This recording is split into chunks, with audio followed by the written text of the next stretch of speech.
We have dealt long enough in Kadesh Barnea. To El Dorado we must go. We make our journey to that city of gold.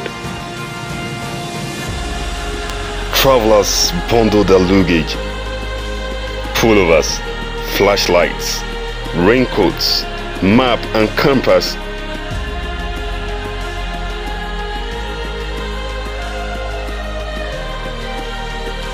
They stacked their pockets with coins and their sacks with grains. Took extra oil and water for the journey seemed far. They set forth at dawn. Courageously they advanced. Ode to destruction. The lesson they received after they have been beaten by the serpent, distraction. The world, when reminded of one of the contents of Paul's letter to Timothy. No man that wars entangles himself with the affairs of this world, that he may please him who has enlisted him to be a soldier. While at war, they saw civilians had donned a nicely sewn hagbada, throwing jocular vibes into the wind, flexing and relaxing, dining and whining, balling and patting, singing and dancing, sweet vibes. With a lovely company of maidens with a fair look, fondling and petting, walking and swaying, calling and seducing. It was you, distraction at that sin, beckoning to the warriors with utterances which could not be heard. Of course they followed after you, unbuckled their teams, disarmed themselves, and took on the civilians' clothing. Alas, they became like Adam after he had tasted the forbidden fruit. They cried bitterly, you laughed passionately, as if you loved the texture of their griefs. Thou art Jezebel in beautiful raiment, Delilah in bomb shots with a radiating smile and receptive look. You would walk past your prey, sending across a killer's mouth, keeping your arms open like a mother hen ready to put her chicks under her warm wings. But once upon a time, you gave her that treacherous advice that made him lay his hands on her boat. The king became guilty, thereby receiving every curses from the Almighty, curses that sentenced many generations to doom. Once upon a time, you caught the eyes of Samson, a mighty Nazarene who once slew a lion, a man through whom God wrought victories in battles, yet he died at your hand the death of a foolish hero, not befitting for one who God has anointed. You are endearing and beckoning, captivating and enticing, alluring and tempting. You are like the fine wine in a transparent glass cup that sets itself aright, revealing its resplendent color. Eventually, you will make mockery of a man and a fool of those deceived by you. You are the smartphone that abuses at night when the student has just begun to burn the candle and make him green for fruitless hours at the sight of every interesting babe. The heroes that fell could not withstand your hold. The ones that took counsel with you became Ichabod. The young prophet, after he had taken order from his Lord not to deviate from his course, he got a fair touch of you. He yielded and became a game for the jungle king. You called at Esau's domain.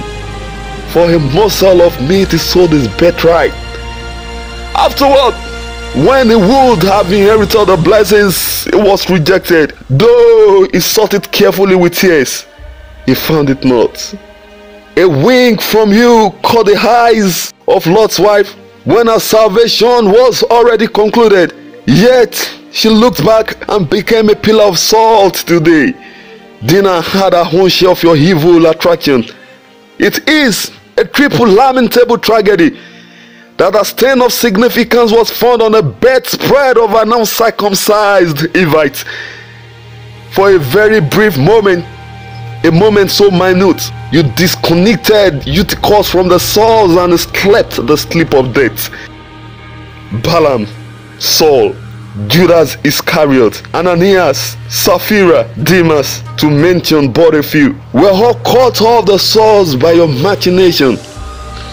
After journeying for this, just few distance away from the destination, Then one of the travelers, looking out through the window of their conveyance, uttered words, "Here is heaven on earth massage parlor.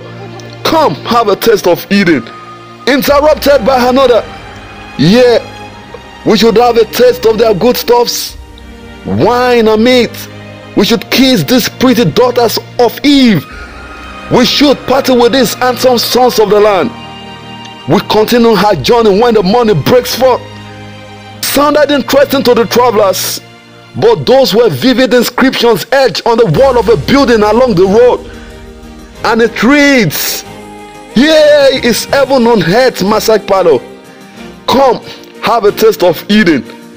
But goods brought in or left around are at owner's risk, but they see not. Eaten up by their emotions, gotten hold of by distraction. They stopped moving and made their way into the building. Not one of them to remind them of their quest.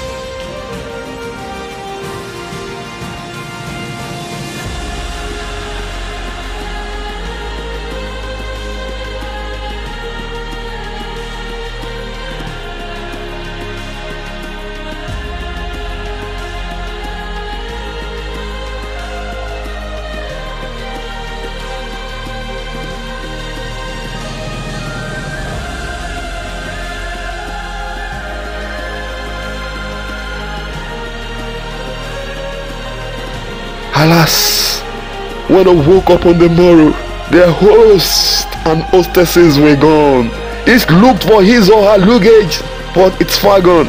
And to their utter dismay, they found their conveyance wrecked and one of their companions dead. That day ended their journey to El Dorado. They returned on foot, battered, tattered, empty, sick and disappointed.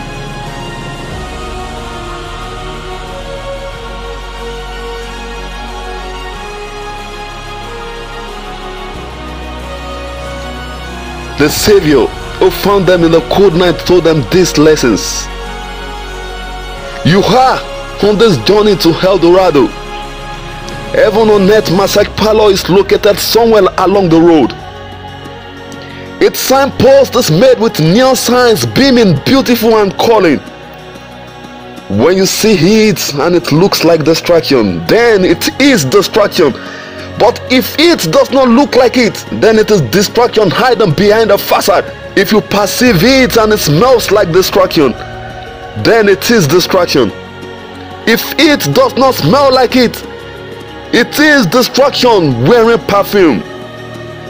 To escape distraction, your true inner animal spirit should be of the heart, stubborn and immovable. The mighty heart tirelessly bears its burden, not with the slightest knowledge of when its journey will end. Earnestly taking order from its Lord and Master, evenly connected to the source of its direction. Little wonder Jesus rode on one triumphantly into Jerusalem. Because once the heart is on the move, nothing can stop the heart. Like Daniel, who purposed in his heart not to devour himself with a portion of the king's meat, nor with the wine which he drank. Dare to be a Daniel, dare to be a Joseph, dare to be a Shadrach, Meshach, or an Abednego.